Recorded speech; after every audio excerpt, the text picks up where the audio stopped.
paling sabar menunggu kami berita-berita dari Polda Metro Jaya ini, khususnya yang menyangkut SP3 klien kami Rismon Hasilhan Syanibar. Oke, maaf lama sekali ya menunggu, tapi karena kami juga menunggu di dalam. Jadi hari ini setidaknya dari saya ada 4 yang mau saya jelaskan ke saudara-saudara sekalian ya. Karena kami sudah positif seperti kami katakan kemarin, sudah finalisasi dan hari ini secara mantap kami sudah pegang ya surat katakanlah tentang SP3-nya. Begitu juga rekan Andi sudah pegang.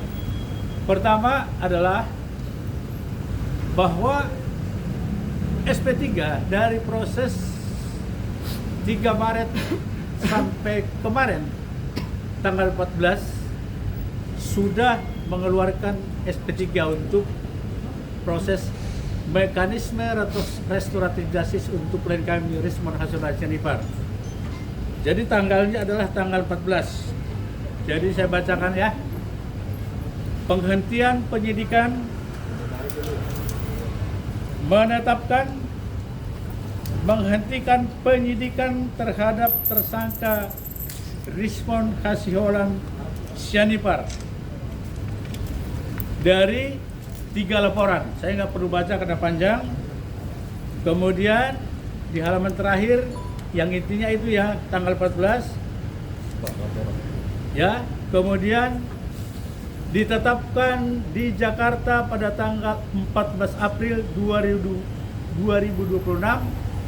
ditandatangani oleh Direktur Reserse Kriminal Umum Polda Metro Jaya selaku penyidik Dr. Imanuddin SH SIK MH Komisaris Besar Polisi. Jadi secara resmi rekan-rekan bahwa sejak tanggal 14 kemarin, berarti 2 hari lalu, sudah resmilah rekan kami atau klien kami Rismon Hasilhan Syanibar sudah mendapatkan SP3 dari 4 laporan yang sebelumnya. Jadi jelasnya itu ya. Itu yang perlu dijelaskan kepada rekan-rekan. Kemudian yang menyangkut hal itu adalah ada hal yang perlu kami informasikan juga, yaitu nanti kalau ada pertanyaan boleh, tapi kami jelaskan dulu ada 4 poin. Bahwa yang berkaitan dengan mekanisme restoratif justice yang diajukan oleh klien kami Rismon Hasilhan Syanibar hampir 3 minggu lalu pernah juga mengajukan permohonan informasi publik di KIP Pusat. Dan pada tanggal 9 kemarin kami sudah cabut itu. Kami sudah cabut permohonan itu.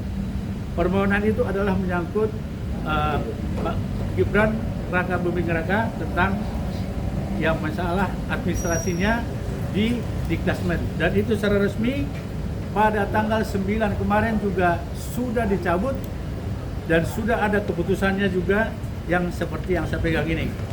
Saya bacakan: menetapkan menerima permohonan pencabutan permohonan penyelesaian sengketa informasi publik, menetapkan pencabutan permohonan penyelesaian sengketa informasi publik. Ketiga, memerintahkan kepada panitera untuk mencoret permohonan sengketa informasi publik nomor perkara 042 dan seterusnya. Mana merasa lega bang? Udah bisa tidur nyenyak bang. Berkepentingan sekarang, silakan. Sejak bertemu dengan keluarga Pak Jokowi dan Mas Gibran ya sudah tidur nyenyak ya. Yang nggak tidur nyenyak kan yang di sono. Terus saya juga mengapresiasi ya kinerja dari dan support dari kepolisian Polda Metro Jaya, mulai dari penyidik ya, jadi tidak ada inisiatif apapun ya. Saya bercerita tentang temuan saya kepada penyidik, saya sebut saja namanya ya, Bapak Ibtu Teguh, Bapak Rosadi ya, di Kamnek 5 unit Kamnek 5 ya, begitu juga dengan Kasubdit Bapak Akta dan seterusnya Bapak Dir ya, Dirkrimum dan Bapak Kapolda. Jadi semua ini jangan digiring bahwa ada faktor duit, faktor apapun. Kalau ada yang berpikir seperti itu, berarti dialah yang menginginkan duit itu. Itu saja. Mereka sajalah yang memikirkan duit itu. Karena apa? Seperti kemarin yang saya jelaskan bahwa orang minta maaf seharusnya yang membayar ganti rugi itu pihak yang meminta maaf. Logikanya jangan jongkok gitu bagi yang menunggu, ya. Nah, kita selesaikan aja isu liar itu ada di situ. Terus kemudian ya hentikanlah kepada pihak-pihak yang selalu merepetisi, mengulang-ulang klaim bohong, klaim palsu, 99,9% palsu. Tetapi ketika ditanyakan, coba wartawan tanyakan dari mana angka itu, dia selalu berkelit entah kemana ya dengan isu-isu nggak jelas, ya isu-isu basi. Jadi hentikanlah. Ya, kalian jangan percaya begitu saja kepada seorang mantan napi, mantan narapidana yang mengaku peneliti. Sementara kalau kita lihat track record penelitiannya, itu kan peneliti harus ada. Apakah dia pernah belajar matematika di kampusnya, matematika teknik, matematika engineering, numerik, dan matematika lainnya. Karena semua dasar dari digital image processing itu tentu ya berdasarkan keilmuan matematika tingkat lanjut, ya, yang itu tidak didapatkan dari ilmu komunikasi visipol, ya, karena itu ilmu politik. Jadi bagi masyarakat, ya, jangan cepat percaya kepada klaim-klaim kebohongan 99,9%. Saya sebutkan aja 2 pointer yang akan saya revisi nanti di buku saya, ya. Pertama, klaim bohong. Mungkin sekarang mulai mereka sudah berhenti, ya. Klaim bohong bahwa tidak ada baik embos maupun watermarks yang ditunjukkan pada gelar perkara 15 Desember 2025 maupun yang diupload oleh saudara Dian Sandi Utama di akun X-nya. Klaim itu juga klaim bohong, ya. Klaim bohong yang diulang-ulang dan sekarang mungkin sudah berhenti dia karena ketahuan, ya. Padahal dengan sebuah filter, ya, tapis digital sederhana dalam ilmu digital image processing itu bisa didapatkan, kita ekstrak, ya, lintasan tiap baris itu watermark Universitas Gadjah Mada, Universitas Gadjah Mada, Universitas Gadjah, dan ada emboss yang sangat jelas, ya. Oleh karena itu jangan percaya saudara-saudara klaim bohong itu, apalagi dari seorang mantan napi dari kasus Stupa yang mengaku-ngaku menjadi peneliti. Yang kedua, saya bocorkan di sini penelitian saya. Sebelumnya, ya, saya mengatakan bahwa lembar pengesahan skripsi Bapak Joko Widodo itu diproduksi di kisaran tahun 2019, setelah 1985 atau 2000-an.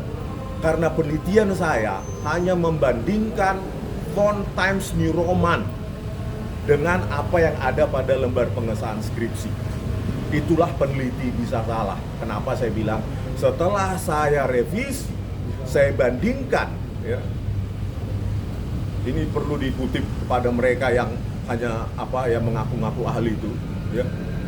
Setelah saya bandingkan bentuk lengkungan maupun bentuk huruf, ya, yang ada di dalam lembar pengesahan Bapak Joko Widodo, ya, itu saya analisa dan saya bandingkan dengan Times Roman, bukan Times New Roman yang sudah ada sejak sebelum 1985 dalam bentuk versi digital. Kalian bisa cek semua, yaitu ada di 2 sistem operasi, baik DOS maupun Macintosh, Apple Macintosh.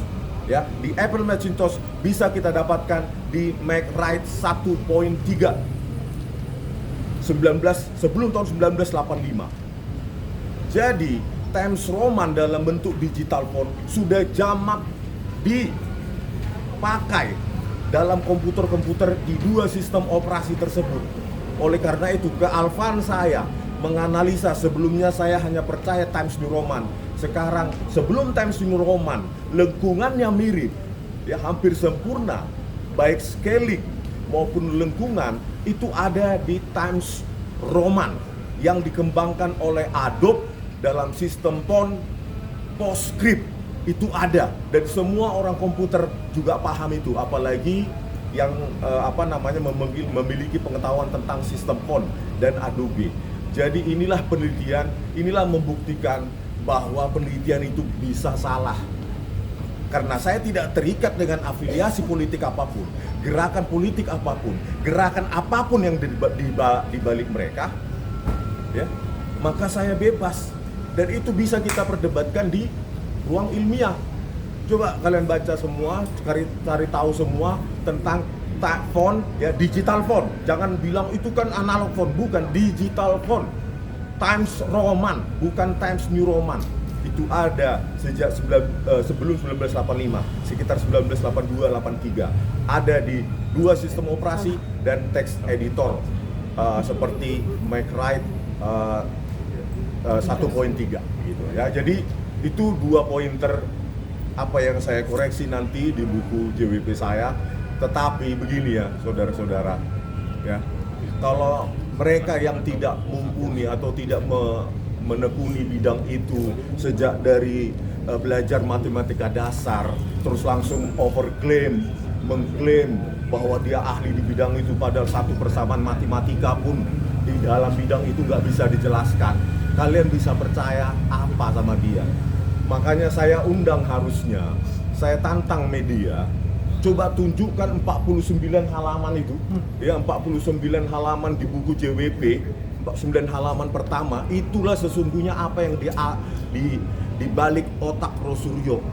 Berikan itu kepada ahli. Coba kalian media, nanti kalau respon bias, kalian media tanyakan apakah ini ilmiah atau orang, ya, hanya yang mengaku ilmiah tanpa fondasi apapun. Ini ya, Pak, pegang. Inilah tulisannya 49 halaman itu.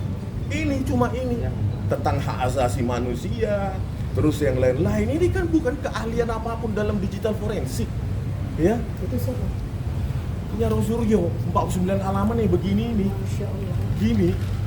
Inilah tulisan dia. Jadi jangan mentompleng tulisan saya. Terus seolah-olah sekarang seperti ada kontrak, seperti semacam okultisme.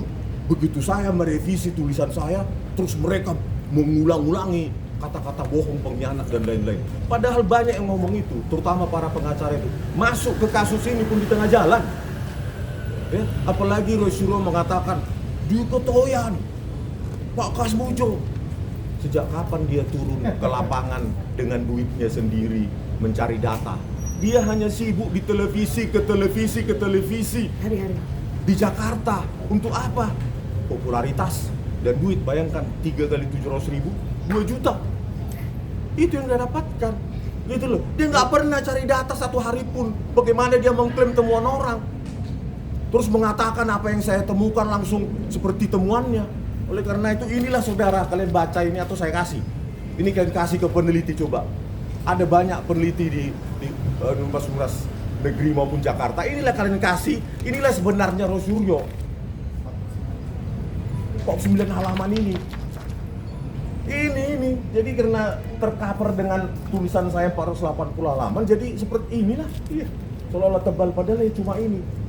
Jadi, ya, jangan hanya karena banyak orang mengeluh-elukan, pejuang kebenaran, pejuang apa? Akuin aja ini 49 halaman ini. Apakah penelitian ilmiah? Itu, ya.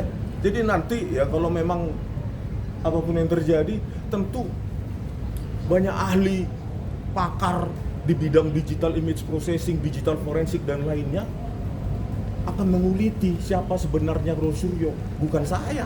Mungkin kan gitu. Ya. Jadi ya bertanggung jawablah pada tulisan Anda, bertanggung jawablah pada klaim Anda sebagai peneliti, karena itu kasusmu, ya, bukan kasus saya lagi, ya. Saya berpendapat bahwa peneliti bisa salah. Kalau Anda yang mengaku peneliti nggak bisa salah, ya terserah, itu urusanmu, ya, gitu ya.